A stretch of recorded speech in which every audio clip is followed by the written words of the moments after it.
गायत्री मंत्र की चर्चा आ गई तो प्रसंगवश मैं कह रहा हूं कि गायत्री मंत्र जो है, गायत्री मंत्र जपने का अधिकार सबको नहीं है।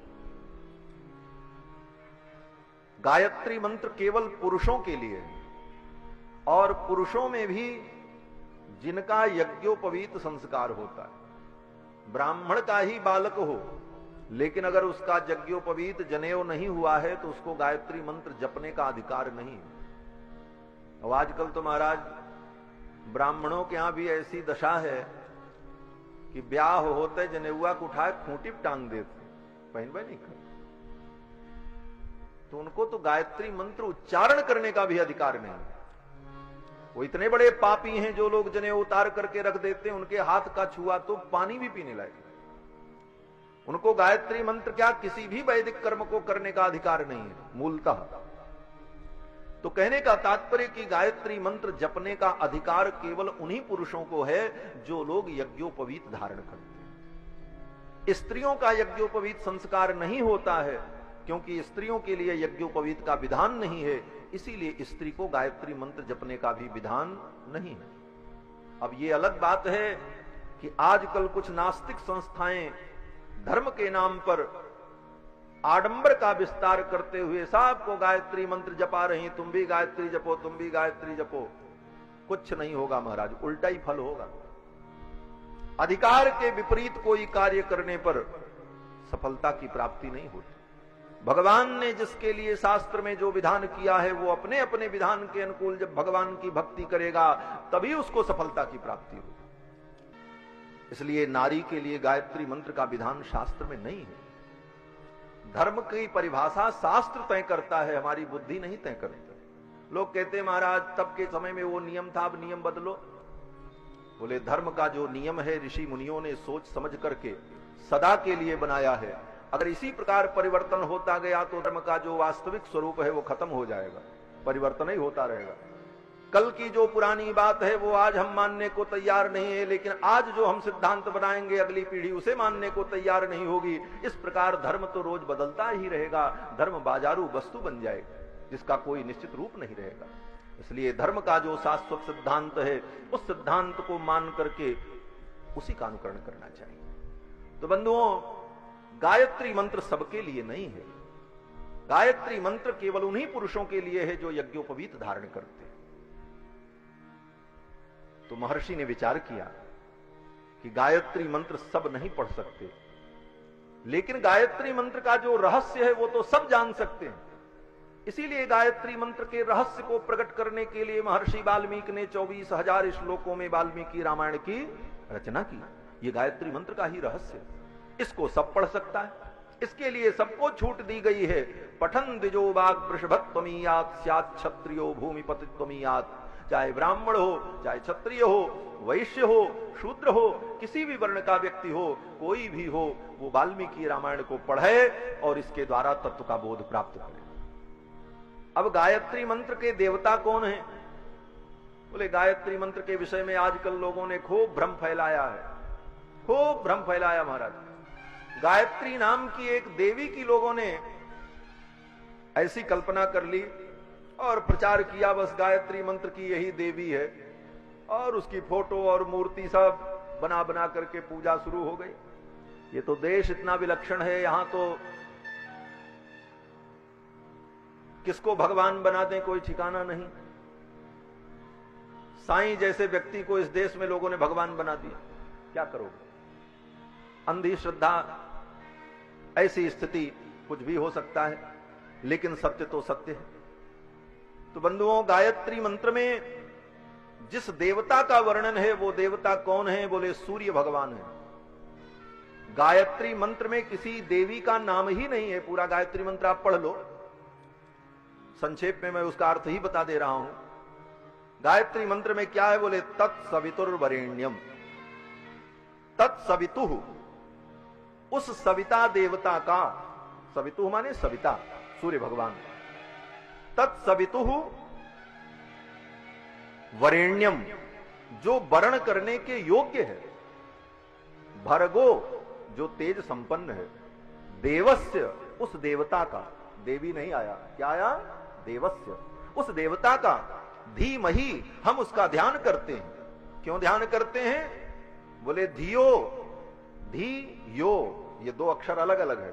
धी माने बुद्धि और यो माने जो, वो परमात्मा हमारी बुद्धि को, धी माने बुद्धि, धी यो नह, नह माने अस्माकम, हमारी बुद्धि को प्रचोदयात, जो प्रेरित करे, सत्कर्म में लगावे। ये गायत्री मंत्र का अर्थ है। और इस गायत्री मंत्र के अर्थ में कोई देवी का नाम नहीं आया, देवता का नाम आया सूर्य भगवान का। और सूर्य भगवान सविता देवता कौन है? बोले सूर्य भगवान का ये जो मंडल दिखाई पड़ता है, सूर्य मंडल, वो मंडल तो उसका भौतिक रूप है। उस सूर्य मंडल के अंदर जो ब्रह्म तत्व है, वो ब्रह्म तत्व गायत्री मंत्र का प्रतिपाद्य देवता है। गायत्री मंत्र के द्वारा उस तत्व का प्रतिपादन किया गया। वो देवता कौन है? बोले ध्येय सदा सवृत मंडल मध्यवर्ती नारायण सरसिजा सन सन्निविष्ट।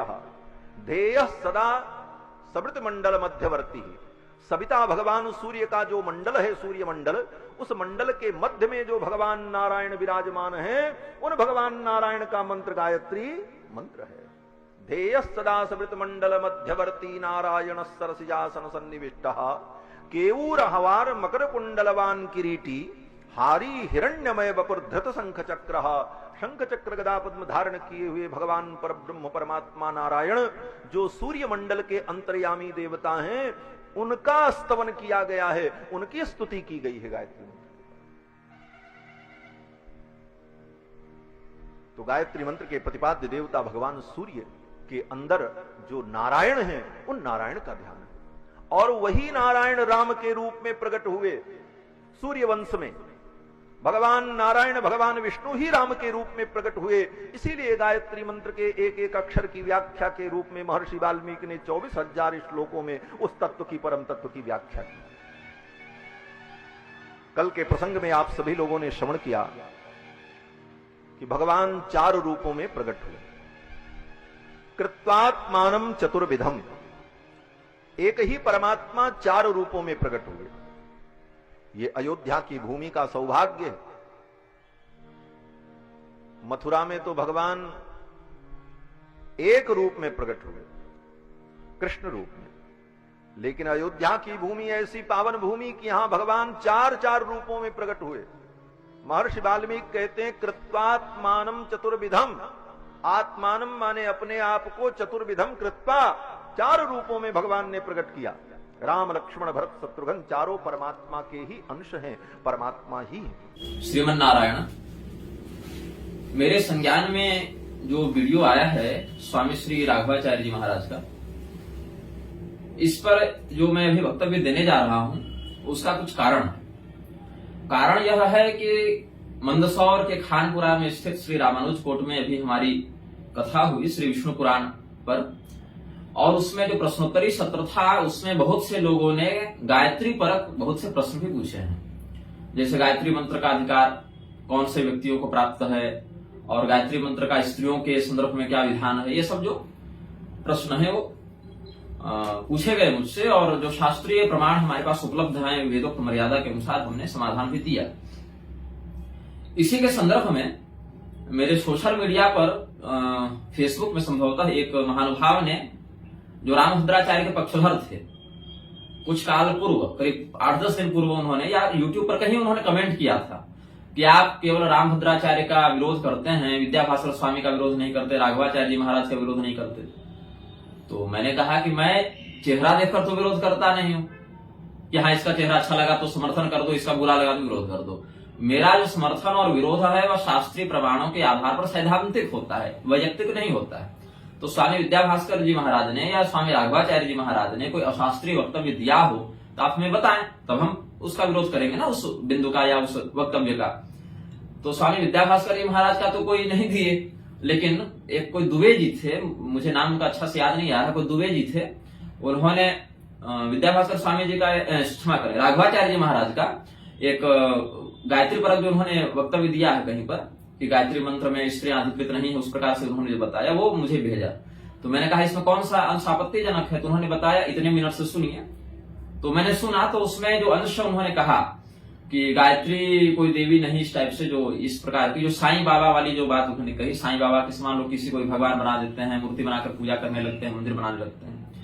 तो स्वामी राघवाचार्य जी महाराज का जो व्यक्तित्व है और जो उनका, हालांकि मैं व्यक्तिगत मिला नहीं हूं, लेकिन परोक्ष रूप से हमारे ग्रंथ उनके पास हैं, उनके ग्रंथ हमारे पास हैं। जैसे शिवराज आचार्य कौंडिन्यायन के खंडन में उन्होंने जो स्त्री संन्यासाधिकार पर ग्रंथ लिखा है, बहुत अच्छा है, उसको मैंने पढ़ा था बहुत वर्ष पहले ही, चौखंबा से प्रकाशित है। तो मेरे लिखे ग्रंथ उनके पास, उनके लिखे ग्रंथ हमारे पास हैं। परोक्ष रूप से हम दोनों एक दूसरे के व्यक्तित्व और सिद्धांतों से अवगत हैं।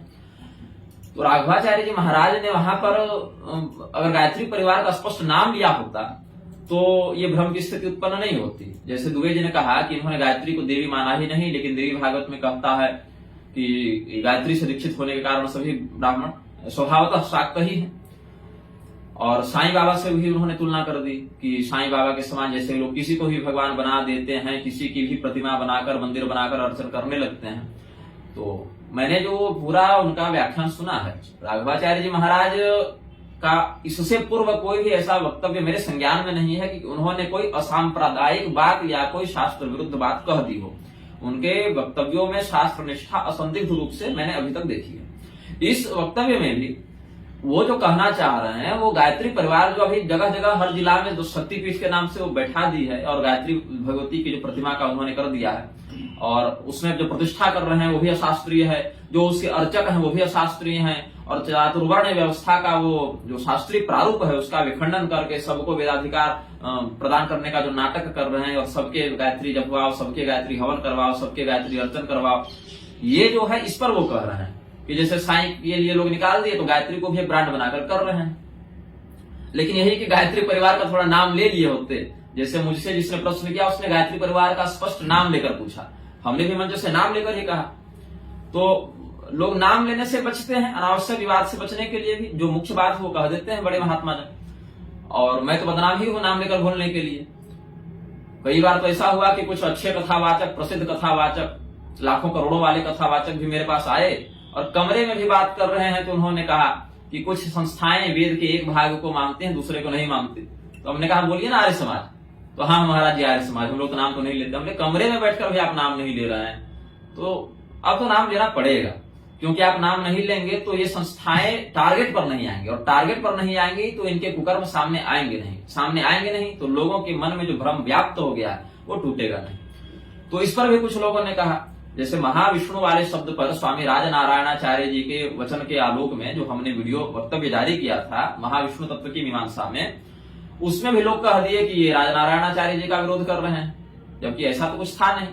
मेरा बस एक बिंदु उसमें यह था कि महाविष्णु शब्द का शास्त्रीय प्रारूप क्या है, उसकी क्या परिभाषा या क्या उसका लक्षण या क्या स्वरूप या क्या अर्चा विधान वैष्णवों के ही संप्रदाय में वैष्णव ग्रंथों के आधार पर वर्णित क्या है, ये हमने कहा था। साथ ही हमने उनके वक्तव्य की जो रामभद्राचार्य के आलोक में उन्होंने कहा उसकी हमने सराहना भी की थी, लेकिन क्या है कि लोग समझ नहीं पाए मेरा आशय। तो स्वामी राघवाचार्य जी महाराज जो कहना चाह रहे हैं वो गायत्री परिवार के संदर्भ में है, बस उन्होंने स्पष्ट नाम नहीं लिया। लेकिन ऐसा नहीं है कि वैष्णव के यहाँ गायत्री उपासना का विधान नहीं है अथवा गायत्री भगवती का ध्यान नहीं है। स्वामी राघवाचार्य जी महाराज हो या स्वामी विद्याभास्कर जी महाराज हो या कोई भी अन्य वैष्णव हो, शैव हो, शाक्त हो, यदि सत संप्रदाय निष्ठ है तो गायत्री रहित नहीं होते हैं, वो गायत्री का आश्रय लेते ही लेते हैं। हाँ, ये हो सकता है कुछ मामले में, जैसे वैष्णव गायत्री, शैव गायत्री, गणपत्य गायत्री, इस प्रकार में कहीं सांप्रदायिक आगमोक्त भेद मिल जाते हैं, लेकिन वो गायत्री तत्व से रहित नहीं हो सकते, गायत्री तत्व से समन्वित ही रहते हैं। और प्रधानता तो जो त्रिपदा अथवा मुमुक्षु जन चतुष्पदा गायत्री का प्रयोग करते हैं, प्रचोदयात तत्सवितु से प्रचोदयात पर्यंत, तो उसका ही प्रधानता से आश्रय ग्रहण करते हैं। तो स्वामी राघवाचार्य जी महाराज ने जो गायत्री के संदर्भ में कहा, मैं उस संदर्भ में जो लोग भ्रम व्याप्त हो गया है लोगों के मन में, और जो लोग मुझे कह रहे हैं कि आप उनका विरोध करें, तो वह वक्तव्य विरोध का नहीं है। उन्होंने जो प्रमाण दिए शास्त्रीय, या जो उन्होंने कहा, जो कौन सा उन्होंने कहा, नृसिंह पुराण का ध्येय सदा सवित्रिमंडल मध्यवर्ती नारायण सरस्यासन सन्निविष्ट केयूरवान मकर कुंडलवान किरीटी हारी हिरणमय वपुर धृत शंख चक्र। ये जो उन्होंने नृसिंह पुराण का श्लोक कहा, ये श्लोक का उन्होंने जो अर्थ किया वो बिल्कुल शास्त्र सम्मत है। भगवान नारायण की सूर्यमंडल में प्रतिष्ठा है, वो ये वैष्णवों का मत है। अच्छा, जो अष्टमूर्ति है भगवान रुद्र की, भगवान शिव की जो अष्टमूर्तियां हैं, विष्णु पुराण के ही अनुसार देख लें, अभी मेरी जो कथा होगी उसी के आधार पर ताजा विषय को लेते हैं, तो वहां पर जो भगवान के शिव के अष्ट स्वरूप वर्णित हैं, रुद्र, भव, शर्व, ईशान, पशुपति और उग्र, महादेव इत्यादि जो स्वरूप उनके वर्णित हैं, उसमें जो रुद्र संज्ञक शिव हैं, रुद्र संज्ञिका मूर्ति रुद्राणी शक्ति के साथ समन्वित होकर सूर्य मंडलस्थ होकर शनैश्चर संज्ञक संतान को जन्म देती है। ये विष्णु पुराण के ही प्रथम अंश में ही वर्णित है, प्रारंभिक जो सृष्टि प्रकरण चलता है उसी में। तो भगवान रुद्र की भी सूर्यमंडल में प्रतिष्ठा वैष्णव ग्रंथों के आधार पर ही हो जाती है। और हिरण्यगर्भ शब्द से सूर्य और ब्रह्मा दोनों का लक्षण शास्त्रोक्त वर्णित है। और विष्णु पुराण में ही जहां पर अक्रूर जी ने स्तुति की है, जो भगवान को मथुरा की ओर ले जा रहे हैं गोकुल से निकाल के, वृंदावन से, तो वहां जो यमुना जी के जल के अंदर उन्होंने भगवान को देखा है, वहां पर उस प्रसंग में देखें तो वहां क्या कहा, आप ही सूर्य के रूप में संसार का सृजन करते हैं। तो इस प्रकार से ब्रह्मा और सूर्य में भी हिरण्यगर्भात्मक प्रारूप से सृजनात्मक क्रिया से अभेद मानते हैं। और जहां पर ब्रह्मदेव का प्रत्यक्ष अर्चन शिव शाप इत्यादि के कारण निषिद्ध है, वहां पर उनका हम सूर्य मंडलस्थ पूजन करते हैं सूर्य के रूप में, अथर्वशीर्षादि के भी मत से सूर्य मंडलस्थ ब्रह्मा का। और जो गायत्री का जो त्रिकालिक विधान है, उसमें भी प्रातः काल में ब्रह्मा, मध्याह्न काल में विष्णु, सायं काल में शिव स्वरूप का गायत्री पर ध्यान करते हैं। कहीं कहीं मध्याह्न में शिव और सायं में विष्णु का भी प्रमाण उपलब्ध है, जो हम अभी कुछ देर में बताएंगे। तो ऐसा नहीं है कि वैष्णवगण गायत्री के विरोधी हैं, या गायत्री देवी का कोई स्वरूप नहीं है, या सगुणाकृति नहीं है, या गायत्री मात्र एक मंत्र है या छंद है जिससे सविता देवता का हम अर्चन करेंगे, जिसके अधिष्ठाता नारायण है। ये बात तो ठीक है, लेकिन उनका एक स्वतंत्र जो सगुणाकृति से हम अर्चन करेंगे, उसका भी शास्त्रोक्त विधान निम्न प्रमाणों के आलोक में समीक्षणीय है। जैसे भविष्य पुराण के उत्तर पर्व में जो अध्याय 35 है, उसके श्लोक संख्या 6 में कहते हैं, मत्स्य पुराण के अध्याय 66 के भी श्लोक संख्या 6 में कहते हैं, शुक्ल वस्त्राणि दत्वा च स हिरण्यानि शक्तितः गायत्रीं पूजयेत् भक्त्या शुक्ल माल्यानुलेपनैः। गायत्री देवी का पूजन कैसे कहा, श्वेत रंग के, श्वेत वर्ण के माला से उनका पूजन करने के लिए कहा। तो माला धारण करने के लिए ग्रीवा का एक सगुणाकृति का होना आवश्यक है, तब आप सगुणाकृति में माल्यार्पण करेंगे। तो यहाँ पर गायत्री देवी के सगुणाकृति वाले स्वरूप का ही पूजन विहित है। साथ ही लिंग पुराण के पूर्व भाग के अध्याय 26 में कहते हैं, आवाहयत ततो देवीं गायत्रीं वेद मातरम आयातु वरदा देवीत्यनेनैव महेश्वरीं पाद्यमाचमनीयं च तस्याश्चार्घ्यं प्रदापयेत्। पाद्य, आचमनीय, अर्घ्य इत्यादि गायत्री संज्ञिका देवी के निमित्त आवाहन पूर्वक, पूजन पूर्वक करने का विधान पौराणिक मत में हम देख रहे हैं। तो इससे सिद्ध होता है गायत्री देवी का एक स्वतंत्र देवात्मक अर्चा विग्रह भी उपलब्ध है, एक सपर्या विधान भी उपलब्ध है। ध्यान की अगर हम बात करें कि उस स्वरूप का ध्यान कैसे करेंगे, तो भगवान शंकराचार्य जी के मत में क्या है, भगवान शंकराचार्य जी कहते हैं, विश्वामित्र तपः फलां प्रियतरां विप्रालि संसेवितां नित्या नित्य विवेकदां स्मितमुखीं खंडेन्दु भूषोज्ज्वलां तांबूलारुण भासमान वदनां मार्तांड मध्यस्थितां गायत्रीं हरिवल्लभां त्रिनयनां ध्यायामि पंचाननां।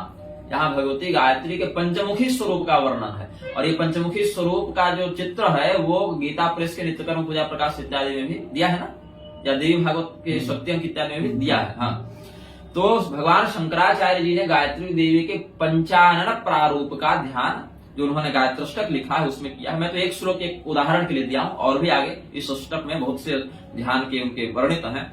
तो उसमें ध्यान देंगे शब्दों पर, मार्तांड मध्यस्थिता और हरिवल्लभा, मतलब भगवती गायत्री हरिवल्लभा है और भगवान सूर्य के मंडल में स्थित है। तो हरिवल्लभा नारायणी शक्ति का हो गया लक्षण, और सूर्य मंडल में है तो सवित्र मंडल मध्यवर्ती नारायण। इस प्रकार से भी जो राघवाचार्य स्वामी जी ने कहा वो शंकराचार्य के द्वारा प्रोक्त इस ध्यान से भी संगत होता है। देवी भागवत महापुराण के स्कंध 12 के अध्याय 3 के श्लोक संख्या 10 में जो भगवती गायत्री का ध्यान वर्णित है वो भी कुछ इसी प्रकार का है। मुद्रा क्षमा करेंगे, मुक्ता विद्रुम हेम नील धवल छायर मुखैश त्रिक्षणैर्युक्तामिन्दु निबद्ध रत्न मुकुटां तत्त्वार्थ वर्णात्मिका गायत्रीं वरदाभयांकुशकशाः शुभ्रं कपालं गुणं शंखं चक्रमथारविंदयुगलं हस्तैर्वहन्तीं भजे। तो किस हाथ में क्या धारण किए हैं, शंख चक्र आदि से युक्त, ये विष्णु का प्रारूप हो गया। कपालंग इत्यादि से भगवान रुद्र का भी हो गया। वरद अभय इत्यादि से भगवान ब्रह्मदेव का भी हो गया। तो ब्रह्म विष्णु रुद्रात्मिका भगवती गायत्री का ध्यान हम लोग श्रीमद् देवी भागवत महापुराण के आधार पर समझते हैं। यहां तक कि जब प्रद्युम्न जी महाराज ने, जो चतुर्व्यूह में भी है, मनस्तत्व के अधिष्ठाता, और कृष्णावतार के संदर्भ में उनके पुत्र के रूप में भी आए हैं, तो वे जब शंबरासुर के साथ युद्ध करते हैं, हरिवंश पुराण के विष्णु पर्व के अध्याय 107 के श्लोक 11 और 12 के अनुसार, तो वे शंबरासुर से युद्ध में विजय को प्राप्त करने के लिए भगवती के जिस कवच का प्रयोग करते हैं, उसमें भगवती के विभिन्न नामों का वे संस्तवन करते हैं। उसके अंतर्गत क्या कहते हैं, त्रिशूलिनीं नमस्यामि महिषासुरघातिनीं, सिंहवाहं नमस्यामि सिंह प्रवर केतना, एकानंशां नमस्यामि गायत्रीं यज्ञ सत्कृतां, सावित्रीं चापि विप्राणां नमस्यहं कृतांजलि। तो इसमें जो अलग अलग सगुणाकृति का रूप वर्णित है, उसमें गायत्री देवी का, सावित्री देवी का भी वर्णन है। स्कंद पुराण में जो कार्तिक महात्म्य वर्णित है, अभी कार्तिक मास पूर्ण हुआ, तो कार्तिक महात्म्य के अंतर्गत भी जो भगवती गायत्री का और भगवती सावित्री का, सरस्वती इत्यादि का वर्णन आप देखेंगे ब्रह्मदेव के यज्ञ में। तो यज्ञ में कौन ब्रह्मा जी के बाएं बैठेगा, इसको लेकर जो विवाद हुआ है, झगड़ा हुआ है, वो उनके सगुणाकृति रूप के ही कारण हुआ है। गायत्री देवी का एक सगुणाकृति का हम वहां वर्णन देखते हैं, जिसका सरस्वती भगवती के साथ झगड़ा हुआ। और एवं पत्नी समासाद्य गायत्री चतुराननः संप्रहिष्ट मना भूत्वा प्रस्थितो यज्ञ मंडपम, ऐसा स्कंद पुराण के नागर खंड के अध्याय 182 के श्लोक प्रथम में ही वर्णित है। आगे फिर भगवती गायत्री के साथ बैठकर ब्रह्मदेव के द्वारा सपत्निक विधान से यज्ञ करने का भी प्रसंग वहां वर्णित है। अब हम कुछ श्रुति प्रमाण पर चर्चा करते हैं। ये तो पौराणिक प्रमाण हो गए, अब हम वेद प्रमाण पर चर्चा करते हैं। क्योंकि यद्यपि राघवाचार्य स्वामी जी तो वेद प्रमाण भी स्वीकार करते हैं, पुराण प्रमाण भी स्वीकार करते हैं, आगम प्रमाण भी स्वीकार करते हैं, और आचार्य सम्मत भाष्यों का भी प्रमाण स्वीकार करते हैं। चाहे स्वामी राघवाचार्य जी हो या कोई भी सत संप्रदाय निष्ठाचार्य, वो तो मानेगा। लेकिन आजकल कुछ ऐसे भी कथित जगतगुरु हो गए जो कहते हैं स्रोत प्रमाण मानेंगे, पौराणिक प्रमाण नहीं मानेंगे। जब तक पेट न पालना हो, पुराण के प्रमाण नहीं मानेंगे। तो स्रोत प्रमाण भी उन लोगों के लिए हम दे देते हैं। गायत्री रहस्योपनिषद की श्रुति क्या कहती है, नमस्कृत्य याज्ञवल्क्य ऋषि स्वयं भुवं परिपृच्छति। प्रणाम करके याज्ञवल्क मुनि किसको पूछ रहे हैं, स्वयंभू को, मतलब भगवान ब्रह्मदेव को पूछते हैं। हे ब्रह्मन गायत्रा उत्पत्ति स्रोतमिच्छामि, अथा तो वशिष्ठ स्वयं भुवं परिपृच्छति। अब वशिष्ठ जी ने भी यही प्रश्न किया है भगवान ब्रह्मदेव से। तब ब्रह्मा जी क्या कहते हैं, यो ब्रह्मा स ब्रह्मोवाच ब्रह्म ज्ञानोत्पत्ति प्रकृति व्याख्यास्यामः। अब इसमें जो कह रहे हैं उसी का समर्थन रुद्र अथर्व शीर्ष इत्यादि में भी प्राप्त होता है। तो मैं एक ही प्रमाण को 10 जगह से बता भी दूंगा तो बहुत विस्तार हो जाएगा विषय का, विद्वान जन इसको समझ लेंगे। तो रुद्र अथर्व शीर्ष की भी श्रुति इससे सम्मत है, और गायत्री रहस्योपनिषद की श्रुति से हम बता ही रहे हैं। ओंकाराद व्याहृतिरभवत् व्याहृत्या गायत्रभवत् गायत्र्या सावित्रभवत् सावित्र्या सरस्वत्यभवत् सरस्वत्या सर्वे वेदा अभवन् सर्वेभ्यो वेदेभ्यः सर्वे लोका अभवन् सर्वेभ्यो लोकेभ्यः सर्वे प्राणिनो भवन्।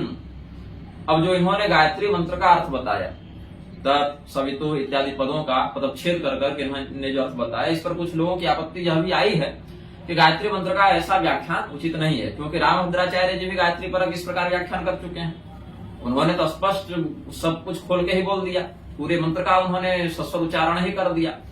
और जहां तक मैं जानता हूं, गायत्री मंत्र का इस प्रकार से मंच से जो अनुचान शिष्य है वो तो चल जाएगा, लेकिन अनुचान श्रोताओं के समक्ष, अनुचान का अर्थ है जो सांगोपांग वेदनिष्ठ न हो, तो अनुचान शिष्यों के समक्ष इस प्रकार से गायत्री का व्याख्यान शास्त्रोचित मेरी दृष्टि में नहीं है। लेकिन हम इसमें राघवाचार्य जी के जो समर्थक गण है उन्होंने मुझे यह कहा, और वो भी बात समीक्षणीय है, कि स्वामी जी ने पूरे गायत्री मंत्र को सस्वर पाठात्मक शैली में नहीं कहा, वो पदों को तोड़ तोड़ कर उन्होंने कहा। तो पदों का तोड़ना मंत्र पाठ में नहीं आता, वेद पाठ में नहीं आता, मंत्र प्रकाशन में नहीं आता। जैसे हम भी जब ध्रुव जी के द्वारा साक्षर मंत्र का प्रसंग बना जब का, तो विद्वान जन उस मंत्र का व्याख्यान करते ही हैं। या जहाँ शिव पुराण आदि में पंचाक्षरी का या जहाँ पर अष्टाक्षरी वैष्णव मंत्रों का वर्णन है वहां आप मंत्र का अर्थ बताने के लिए तो करेंगे ही, अथवा देवी भागवत का ही प्रवचन आप कर रहे हैं तो वहां पर तो आप गायत्री का व्याख्यान करेंगे, क्योंकि वो पूरा विषय 8, 10, 20 अध्याय में चला है। तो उस स्थिति में मंत्र का जो पूरा प्रारूप है, अखंडित प्रारूप है, उसका उन्होंने उच्चारण नहीं किया है, तो एक पद को, एक अक्षर को, एक जो उसका शब्द है उसको उठाकर उसका एक शाब्दिक अर्थ बताया। तो ये बात भी हम स्वीकार करते हैं, इसमें हमारी आपत्ति नहीं है। सविता पद पर जैसे उन्होंने कहा, उस पर मैं एक छोटी आपत्ति व्यक्त करूंगा, जो कि स्वामी जी भी यदि इस वीडियो को सुनेंगे, उतना उनके पास समय होगा, सुनने का अनुग्रह करेंगे तो ये भी स्वीकार करेंगे। जैसे उन्होंने कहा धियो में धी अलग है, यो अलग है, धियो यो न है ना, तो यो तो वहां 2 बार आया, एक तो धियो का यो आ गया और एक यो स्वतंत्र है, तो वहां धी धियो धिया, फिर षष्ठी में जाएंगे तो धिया धियो धिया, ये चलेगा ना शब्द रूप में। तो धिया शब्द का जो यकार का विसर्ग है, वो जो उसका परवर्ती यह है, यह यत शब्द वाला जो वो यह जो है उसमें यकार होने से इसका जो धिया है, इसका य का विसर्ग ओकार बन गया, तो धियो बन गया, और वो यो तो फिर न, वो न के कारण वो फिर दीर्घत्व को ओकारत्व को प्राप्त हुआ। तो वैसे हम समझते हैं कि यहां तो कहा सवितुरिति सविता सावित्र आदित्यो वै, सविता भगवान सूर्य हैं, आदित्य हैं, ऐसा जो स्वामी राघवाचार्य जी ने कहा वो तो बिल्कुल श्रुति सम्मत अर्थ है। लेकिन यह जो उन्होंने कहा कि धियो में धी अलग है, यो अलग है, ये बात मेरी दृष्टि में, जहां तक हमारा शास्त्र अध्ययन है, वो थोड़ी या तो वाचास्खलन है उनका, क्योंकि जानते नहीं ऐसा तो है नहीं, है ना, ये कहना तो उचित नहीं होगा कि जानते ही नहीं है। वाचास्खलन या मानवीय प्रमाद हम समझ सकते हैं, जो कि किसी भी वक्ता से मंच से तो हो ही जाता है। कई बार हम भी श्लोकों के जो मंच से व्याख्यान करते हैं, कई बार जीभ लड़खड़ा गई या कई बार मनोभ्रम हो गया, ऐसी स्थिति में एक आध पद ऊपर नीचे हो जाते हैं। तो धिय शब्द वहां है, उसका मैं अर्थ शोधन करता हूं, धिय शब्द है और फिर यह शब्द है, तो यकार के कारण इधर धिय धियो बन गया और नकार के कारण यह यो बन गया, तो धियो यो बन गया। तो धी अलग है और यो अलग है, ये नहीं, धियो अलग है और यो अलग है, ये बात। तो उसमें धिय का क्या अर्थ है? धिय इत्यंतरात्मा परः, जो अंतरात्मा तत्व है वह आत्म तत्व जो है वह धिय शब्द से लक्षित होता है। वहां बुद्धि परक भी अर्थ है शाब्दिक, लेकिन जो यहाँ पर गायत्री रहस्योपनिषद का रहस्यार्थ है उसके आधार पर हम कहते हैं। और य इति सदा शिव पुरुषः, मतलब धियो और यो जो है ना, धिय और यह, उसमें जो धिय शब्द है वह अंतरात्मा वाचक है और जो यो शब्द है वह परम पुरुष वाचक है, सदाशिव पुरुष वाचक है, ब्रह्म वाचक है, और धिय आत्मवाचक है। मतलब जीव और ब्रह्म के धियो और यो पद वाच्य होते हैं, ऐसे वाचक होते हैं, ऐसा समझना चाहिए। फिर आगे बताया सा चकिंग गोत्रा कतक्षरा कतिपादा कति कुक्षय कानि शीर्षाणि, क्या गोत्र है, कितने अक्षर हैं, कितने चरण हैं, कितनी कुक्षी हैं, कितने शीर्ष हैं, तो इतना विस्तार से बताएंगे तो अत्यधिक प्रसंग भाग जाएगा। सांख्यायन गोत्र बताया भगवती गायत्री का, सांख्यायन गोत्रा स्व चतुर्विंशत्यक्षरा गायत्री त्रिपादा चतुष्पादा, 24 अक्षर सामान्यतः होते हैं जो कि त्रिपाद गायत्री हो गई, और मोक्षोगण परोर ऐसे इत्यादि पदों का वाचन करके फिर उनको चतुष्पदा भी करते हैं मोक्षत्व की प्राप्ति के लिए।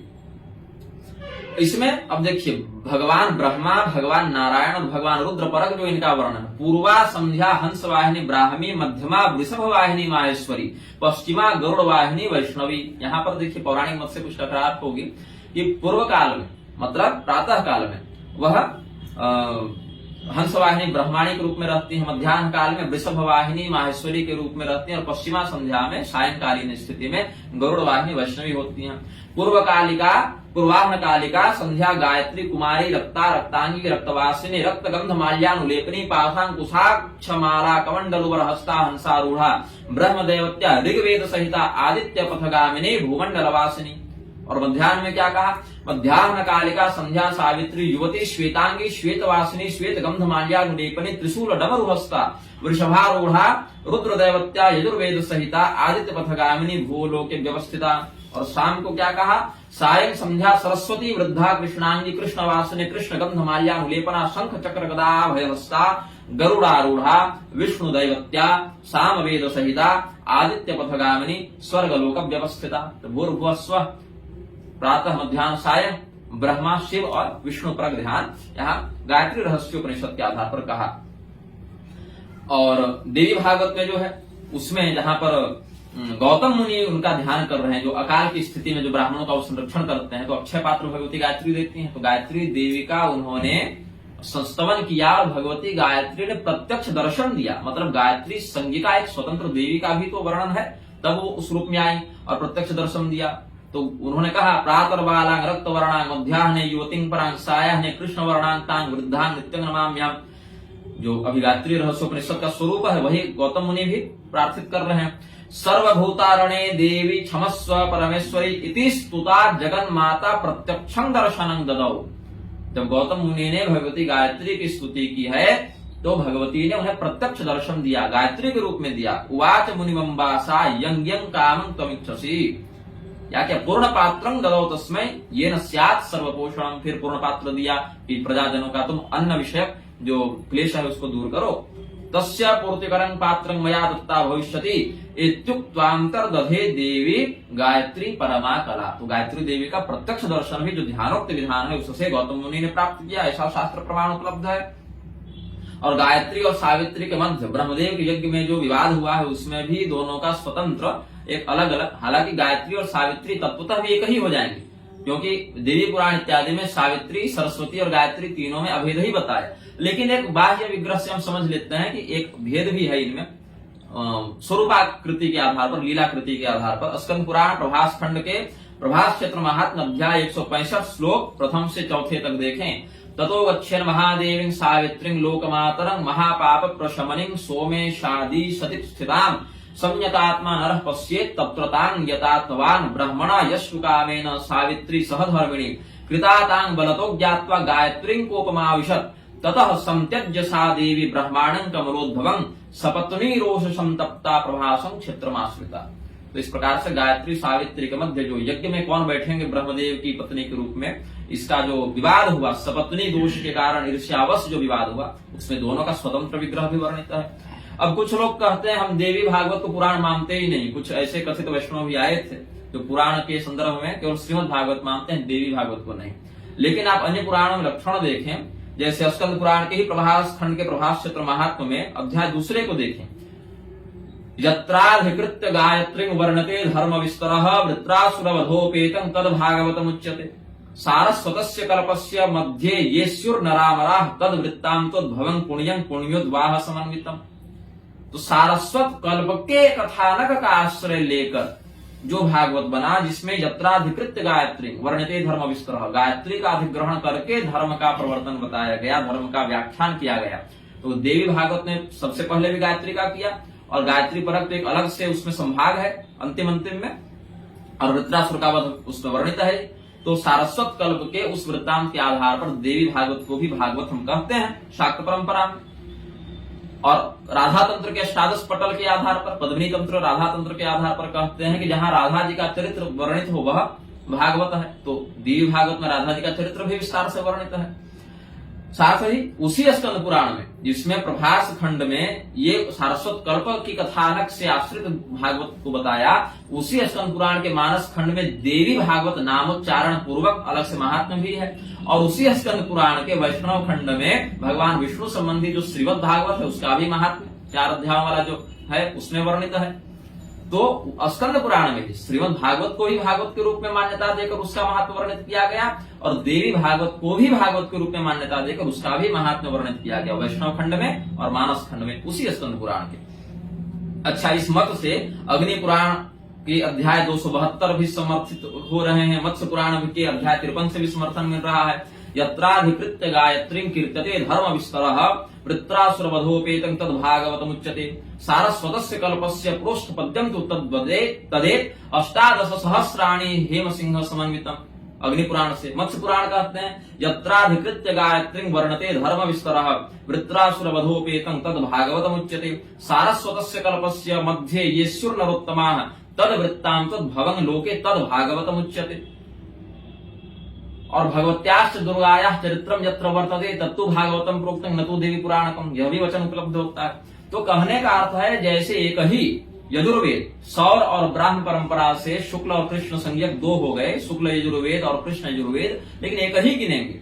वैसे शाक्त और वैष्णव भेद से देवी भागवत और श्रीमद भागवत हो जाते हैं। 12 स्कंद 18,000 श्लोकों के कल्प भेद से दोनों ग्राह्य हैं और दोनों प्रमाण हैं, दोनों सत संप्रदाय सिद्ध हैं और दोनों आचरण में अनुसरण किए जाने योग्य हैं, यह हम समझते हैं। लेकिन भागवत एक ही कहेंगे, जैसे यजुर्वेद के दो भाग होने पर भी एक ही कहे, वैसे देवी परक और देवता परक, नारायण परक और शक्ति परक जो भेद हुआ उसमें भी हम भागवत को एक ही पुराण गिनेंगे, दो अलग अलग नहीं गिनेंगे, अपने संप्रदाय के आधार पर आश्रय लेंगे। और मैं तो दोनों को ही मानता हूं, मैंने तो दोनों का मूल पारायण किया भगवती गंगा के समक्ष, अस्सी घाट पर दोनों को सुनाया। अब वीणा शिख तंत्र का जो 108 और 109 श्लोक है उस पर ध्यान देंगे। वीणा शिख तंत्र में भगवान कहते हैं, महारावाद निर्भूषै चिंतयेद अपराजिताम गायत्रीं वा जपन्तीं च स्फाटिक मणिभूषिताम ऋग्यजुस्सामथर्वाक्षं गायन्तीं वा तथैव च सावित्रीं दिव्य रूपान्तु पनिषद गायने रताम। तो इस प्रकार से वेद मातृत्व भी इनका वीणा शिख तंत्र से सिद्ध होता है। और जो जैसे विष्णु महापुराण और उपपुराण के रूप में विष्णु धर्म पुराण और विष्णु धर्म उत्तर पुराण, ये दो हो गए। तो उसमें विष्णु धर्म जो है उसमें क्या कहते हैं, अध्याय 51 में जपन ही पावनिं देवीं गायत्रीं वेद मातरम स्वतया पावितो दिव्या ब्राह्मण पूत किलविषः, यह भगवान स्वयं कहते हैं विष्णु धर्म शास्त्र में। गायत्री भगवती जो वेद माता है उनका जप करने वाला ब्राह्मण सभी प्रकार के पापों से मुक्त हो जाता है, भगवती उसको पवित्र कर देती हैं। तो वैष्णवों की भी परंपरा में भगवती गायत्री दिव्या, यहाँ देवी शब्द आया है ना, जो कहे गायत्री कोई देवी नहीं है, इस पर आपत्ति बन सकती है इस श्लोक से। स्वतया पावितो दिव्या, वह देवी के द्वारा पवित्र कर दिया जाता है। और तब क्या होता है, ब्राह्मण पूत किलविषः, ये तो विष्णु धर्म शास्त्र का ही वचन है। तो गायत्री जो तत्व है उसकी एक स्वतंत्र पार्थक्य स्थिति में देवी रूप में भी पूजन का विधान है। और जो भगवान ने कहा यज्ञानां जप यज्ञोस्मि गीता में, तो जप यज्ञ के परिभाषा में भी कहते हैं। पद्म पुराण के स्वर्ग खंड के अध्याय 53 में 51वां श्लोक देखें और कुरु पुराण के उत्तर भाग के 14वें अध्याय के भी श्लोक संख्या 51 को देखें तो क्या कहते हैं, सहस्र परमां देवीं शतमध्यान दशावरां गायत्रीं वै जपे नित्यं जप यज्ञ प्रकीर्तितः। तो भगवान ने जो कहा यज्ञानां जप यज्ञोस्मि, उसमें भी गायत्री परक जप की जप यज्ञ संज्ञा शास्त्र सिद्ध हो जाती है। देवी पुराण में जो कहा देवी भागवत में तस्मात् सर्वे द्विजा शाक्ता न शैवा न च वैष्णवाः आदि शक्ति उपासन्ते गायत्रीं वेद मातरम्। अब कुछ शाक्त भी ऐसे धूर्त निकल गए हैं जो इस श्लोक का आश्रय लेकर वैष्णवों को नीचा दिखाते हैं, इस पर भी मेरी आपत्ति आएगी। क्या कहते हैं वे लोग कि सभी द्विज केवल शाक्त हैं, शैव नहीं है, वैष्णव नहीं है, क्योंकि सभी उस आदि शक्ति वेद माता गायत्री की उपासना करते हैं। तो आदि शक्ति के उपासक होने से हम सभी शाक्त हैं, ये तो बात मान्य है, लेकिन इसका अर्थ आप ये नहीं कर सकते कि वह व्यक्ति वैष्णव नहीं हो सकता अथवा शैव नहीं हो सकता, क्योंकि और भी ये श्लोक आगे आया, सर्वे शाक्ता द्विजा प्रोक्ता न शैवा न च वैष्णवा आदि शक्ति उपासन्ते गायत्री वेद मातरम, ये 2 बार आया देवी भागवत में मेरी दृष्टि में। लेकिन यह देखें कि जो वैष्णव गण है क्या उनके यहाँ गायत्री का विधान नहीं है। प्रश्न संहिता जो वैष्णवागम की है उसमें क्या कहते हैं, अध्याय 17 देखें आप, श्लोक 34-35 अथावाष्टाविंशतिः सूर्योदयावधि नारायणं हृदय ध्यायन गायत्री वेद मातरम। भगवान नारायण का हृदय में ध्यान करें और गायत्री देवी का भी ध्यान करें, क्योंकि शंकराचार्य जी ने गायत्रष्टक में जो गायत्री का ध्यान लिखा वहां मार्तांड मध्यस्थिताम भी कहा और हरिवल्लभांग भी कहा, और सवित्री मंडल मध्यवर्ती नारायण से गायत्री का नारायणी शक्ति होना भी सिद्ध हो जाता है। तो नारायण हृदय ध्यायन गायत्री वेद मातरम ऐसा जो कहा प्रश्न संहिता में भगवान ने, और पांचरात्रस्य कृष्णस्य वक्ता नारायण स्वयं, समस्त पांचरात्र ग्रंथों के भगवान नारायण ही वक्ता है, इसलिए वह असंदिग्ध प्रमाण है, उसमें हम अप्रमाणत्व की कल्पना नहीं कर सकते क्योंकि वह भगवत शास्त्र है। तो इस स्थिति में जो वैष्णवागम का पांचरात्रीय प्रमाण है उसमें भी हम देखते हैं कि वैष्णवों की परंपरा में भी गायत्री की प्रतिष्ठा है, जप करने का विधान है, ध्यान करने का विधान है। तो ध्यान करेंगे, जप करेंगे तो ध्यान तो किसी स्वरूप का होता है और जप किसी मंत्र का होता है। तो मंत्रात्मक प्रारूप और स्वरूपात्मक प्रारूप दोनों भगवती गायत्री का यहाँ पर देख लेते हैं। लक्ष्मी तंत्र जो वैष्णव का एक बहुत प्रधान ग्रंथ है, पांचरात्रागम में भी इसकी प्रतिष्ठा विद्वानगण स्वीकार करते हैं वैष्णवागमों के अंतर्गत भी। गायत्री च कला गौरी शची देवी सरस्वती वृषा कपाली सत्या च प्राण पत्नी यशस्विनी। ये भगवती लक्ष्मी जी अध्याय 32 में बता रही हैं अपने अलग अलग स्वरूपों का, जिसमें लक्ष्मी जी ने अपने गायत्री परक स्वरूप का भी व्याख्यान किया। और अध्याय 29 को देखें तो उसमें निरुक्त बताया इसका, गायत्री नाम गायंतं त्रायते महतो भयात आदाय जीवनं गोभिर भूषित प्राण संभवम। अपना गान करने वाले जापक का या गायत्री गायक का, तो गायक यहां मतलब नहीं कैसेट बना के गाने लगे, वो नहीं, मतलब जो विधान है उसके आधार पर उसका जप करने वाले व्यक्ति को गायत्री रक्षा करती है। और ये मैं एक साधनात्मक अनुभव बताता हूं। मैं बहुत पहले की बात है, करीब 7-8 साल हो गए हूं। मैं भगवान शिव की कोई आराधना कर रहा था, जिसमें असावधानीवश, प्रमादवश, जिसमें मेरा दोष नहीं था लेकिन एक मानवीय भूलवश कोई त्रुटि हो गई थी। तो मुझे स्वप्न आया और जीव हिंसात्मक कोई त्रुटि हो गई थी। मतलब मैं जानबूझ के जीव हिंसा नहीं कि आप चलते फिरते कोई चींटी मर गई, कोई पैर पड़ गया किसी कीड़े पर असावधानी में, उस प्रकार की वो मानवीय भूल वाली हिंसा थी, लेकिन खंडित हुआ व्रत। तो मैंने क्या देखा, भगवान शिव हम पर क्रुद्ध हुए जो मेरे उस आराधना में इष्ट थे, और स्वप्न में उन्होंने मुझे मारने के लिए त्रिशूल उठा लिया कि तुमने इस व्रत में प्रमाद किया है या तुम्हारा यह दोष है तो मैं तुम्हें मार दूंगा। और यह मैंने स्वप्न में देखा कि भगवती गायत्री वहां पीतांबर धारण की प्रकट हुई और उन्होंने शिव जी से कहा, यह मेरा बालक है, आप इसको नहीं मार सकते हैं। और फिर भगवान शिव ने अपना त्रिशूल शांत कर लिया। अब इस स्वप्न को जब मैंने देखा तो मुझे एक लगा कि स्वप्न है स्वप्न है, लेकिन जब मैं गायत्री संहिता पढ़ रहा था तो गायत्री संहिता का मैं प्रमाण यहां पर अभी रखा हूं लिखकर, उसमें क्या कहते हैं,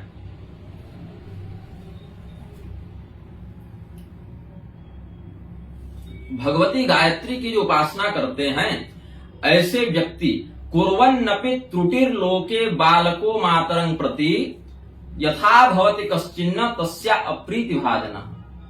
जिस प्रकार से कोई बालक अपनी माता के प्रति कोई असावधानी व अपराध भी कर दे, त्रुटि कर दे, तो उससे माता कुपित नहीं होती। तो यह हमने स्पष्ट देखा, जो अपने गान करने वाले जापक की रक्षा करती हैं, इस रक्षात्मक भाव को हमने भगवती गायत्री को स्वप्न में देखा है।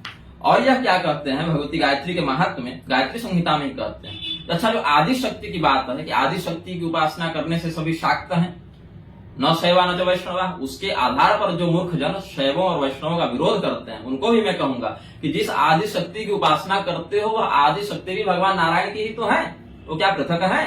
क्योंकि गायत्री संहिता का प्रथम श्लोक आप देख लें तो क्या कहते हैं, आदि शक्ति रीति विष्णोस्तामहं प्रणमामि। तो संप्रदाय के चक्कर में झगड़ना नहीं चाहिए, क्योंकि हम झगड़ रहे हैं लेकिन देवता अपने स्थान पर एक है।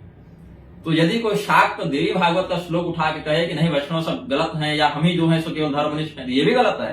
क्योंकि जिस आदि शक्ति की उपासना करके तुमने स्वयं को शाक्त इस उपाधि से विभूषित किया, वो भगवती गायत्री आदि शक्ति भगवान विष्णु की ही तो है। पहला ही कहते हैं जो श्लोक है गायत्री संहिता का, आदि शक्ति रीति विष्णोस्तामहं प्रणमामि सर्ग स्थितिर विनाशश्च जायन्ते जगतो नया नाभि पद्म भुवा विष्णोर ब्रह्मणा निर्मितम जगत स्थावरं जंगमं सत्या गायत्रा एव वै ध्रुवम। ये कह दिया ना, तो भगवान नारायण की ही आदि शक्ति भगवती गायत्री के रूप में शास्त्र में गायत्री संहिता में वर्णित है, कोई बाहर से ग्रंथ से नहीं बता रहा हूं। अब रहा प्रतिमा पूजन का विषय, तो प्रतिमा पूजन के विषय में मैं बताऊं कि भगवती गायत्री की प्रतिमा का पूजन करना शास्त्रोचित है, शास्त्रोक्त है। उसमें यह नहीं कर सकते हम कि साईं बाबा के समान नए भगवान बना दिए। हाँ, गायत्री परिवार जिस विधि से प्रतिष्ठा करता है, अर्चना करता है, वह अशास्त्रीय है, वह घोर निंदनीय और दंडनीय है, यह मैं कहूंगा। लेकिन जो शास्त्रीय विधान है, जैसे स्वरूप हमने बता दिया, जो देवी भागवत से गायत्री अष्टक से उनका जो ध्यान है वह बता दिया, तो प्रतिमा पूजन का भी विधान गायत्री संहिता से कहते हैं, तस्याः प्रतिमां सुसंस्थाप्य प्रेमणा शोभन आसने गायत्र्यास्तत्र कर्तव्या सत प्रतिष्ठा विधानतः। किस प्रतिष्ठा विधान से? सत प्रतिष्ठा विधानतः। मतलब जो शास्त्र में गायत्री संहिताकार ऋषिगण भी जानते थे कलयुग में गायत्री परिवार पैदा होगा, तो असत प्रतिष्ठा विधान से प्रतिष्ठा करने लगेंगे। तो स्पष्ट कहा संहिताकार गुरुजनों ने, सत प्रतिष्ठा विधानतः, शास्त्र में जो प्रतिष्ठा विधान वर्णित है उसके आधार पर आप प्रतिष्ठा करें। और फिर प्रतिष्ठा करके तद विधाय ततो दीप धूप नैवेद्य चंदनैः नमस्कृत्या क्षतेनापि तस्या पूजनमाचरेत्। यह भी कहा। फिर प्रतिष्ठा का आप जो शास्त्रीय प्रारूप है उसका आश्रय ग्रहण करके फिर आप अलग अलग उपचारों से उनका पूजन करें। तो हमने जो भगवती गायत्री का जो स्वप्न में दर्शन प्राप्त किया, तो हमें उस समय लगा ये सामान्य स्वप्न होगा, लेकिन इसका रहस्य हमको गायत्री संहिता के श्लोक 82 में मिला, जहां क्या कहते हैं, सततं साधनाभिर्यो याति साधकता नरः स्वप्नावस्था सुजायन्ते तस्य दिव्यानुभूतयः, कि जो भगवती गायत्री की निरंतर साधना आराधना करता है, ऐसे साधक को स्वप्न में दिव्य अनुभूतियां होती हैं। और निग्रह संप्रदाय का जो मूल मंत्र पंचाक्षरी निग्रह मंत्र हमें प्राप्त हुआ, वह भी तो भगवती ने स्वप्न में ही दिया था।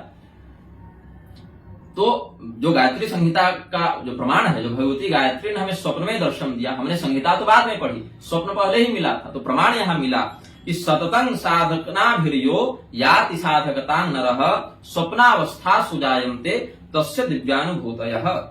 और इतना ही नहीं कहा, यह भी कहा कि उसके चित्त में, मैं जितने शास्त्रों का व्याख्यान कर रहा हूं या लेखन कर रहा हूं, ये सब मैंने मेहनत से बैठकर कोई पन्ना पलट के नहीं पढ़े, ये मैं स्वीकार करता हूं। जैसे लॉटरी किसी को लग जाती है, वैसे हमारी लॉटरी लग गई, ये मैंने अर्जित कमा कर नहीं किया, ये देवताओं की, गुरुजनों की कृपा है, और हमारा जो उनके प्रति विश्वास है, यह विश्वास ही हमें फलित हो रहा है, यह मैं समझता हूं। तो उसमें भी यह कहते हैं, अक्षराणां तु गायत्र्या गुम्फनं ह्यस्ति तद्विधम्, गायत्री संहिता में कहते हैं 25वें श्लोक में, अक्षराणां तु गायत्र्या गुम्फनं ह्यस्ति तद्विधम् भवन्ति जागृता येन सर्वा गुह्यास्तु ग्रन्थयः जागृता ग्रन्थयः श्वेता सूक्ष्मा साधक मानसे दिव्य शक्ति समुद्भूतिं क्षिप्रं कुर्वन्ति संशयम्। उस साधक के चित्त में जो दिव्य ग्रंथियां हैं, गुप्त ग्रंथियां हैं, वह स्वतः जागृत होने लगती हैं। तो यह मंत्र बल का ही सुप्रभाव जानना चाहिए, मंत्र बल की ही कृपा जाननी चाहिए। तो जो गायत्री परक उपासना कर रहे हैं, वे शास्त्रोचित विधान से करें, स्वाधिकारानुसार करें, तभी कल्याण के भागी बनते हैं। हाँ, गायत्री देवी का अर्चा विधान जो शास्त्र में है, सत प्रतिष्ठा विधान जो शास्त्र में है, शास्त्रोक्त जो स्वरूपार्चन विधान है, उसके आधार पर अधिकारानुसार करते हैं, तो कोई दोष नहीं है। लेकिन यही स्वामी राघवाचार्य जी बस इसमें 7 अक्षर केवल कह देते, गायत्री परिवार। तो जो लोग अभी कमेंट में कह रहे हैं कि तुम केवल रामभद्राचार्य का विरोध करते हो, देखो राघवाचार्य जी साईं बाबा से तुलना कर दी, उनका विरोध नहीं करते हो, तो मुझे ये वक्तव्य जारी नहीं करना पड़ता। लेकिन चलिए, मैं समझता हूं ये वक्तव्य मेरा आया तो संभवतः गायत्री तत्व से संबंधित बहुत से लोगों की, बहुत से जिज्ञासाओं का शमन हो गया होगा।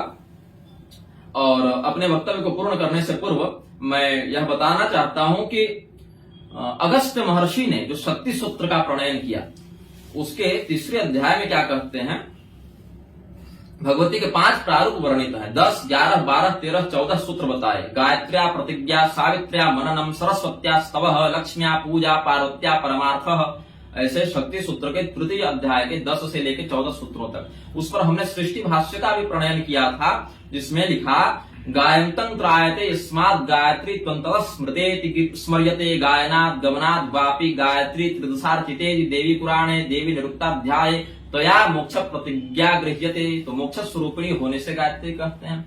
और जो गायत्री तंत्र है 10 पटलात्मक, उसमें भगवान नारायण ने उपदेश किया है देवर्षि नारद को। पहला ही श्लोक देखें, जो नारायण उवाच का श्लोक है, आदि शक्ते जगन्मातर भक्तानुग्रह कारिणी सर्वत्र व्यापिके नमते श्री समझेते नमोस्तुते। ऐसा 5म पटल का दूसरा श्लोक भगवान नारायण कहते हैं। और उसमें कहा, रुद्र लोकंगता त्वं हे विष्णु लोक निवासिनी त्वमेव ब्रह्मणो लोके मर्त्यानुग्रह कारिणी। इस प्रकार से भगवती की स्तुति भगवान नारायण ने की। और अगर देखें पहला पटल को, जहां भगवान नारायण ने अपना उपदेश प्रारंभ किया है, तो क्या कहते हैं, बहुत बड़ी उद्घोषणा भगवान नारायण की है, कुर्यादन्यन्नवा कुर्या दनुष्ठानादिकं तथा गायत्री मात्र निष्ठस्तु कृतकृत्यो भवेद्विजः। अन्य कोई अनुष्ठान इत्यादि वह करे अथवा न करे, यदि ब्राह्मण केवल गायत्री का ही अनुसरण कर ले, गायत्री का ही आश्रय ग्रहण कर ले, तो उस स्थिति में वह व्यक्ति समस्त कृत्यों का फल प्राप्त कर लेता है, यह समझना चाहिए। तो भगवती गायत्री परक आराधना वैष्णव जन भी करते हैं, और आदि शक्ति भगवान विष्णु की ही गायत्री है, इसीलिए शाक्त जन भी भगवान विष्णु की ही शक्ति वैष्णवी की आराधना करते हैं। तो इस प्रकार से विरोधाभास की स्थिति उत्पन्न नहीं होने देना है, और आचार्यों को समन्वय पर व्याख्यान का आश्रय लेना चाहिए, ऐसा हम समझते हैं। श्रीमन नारायण।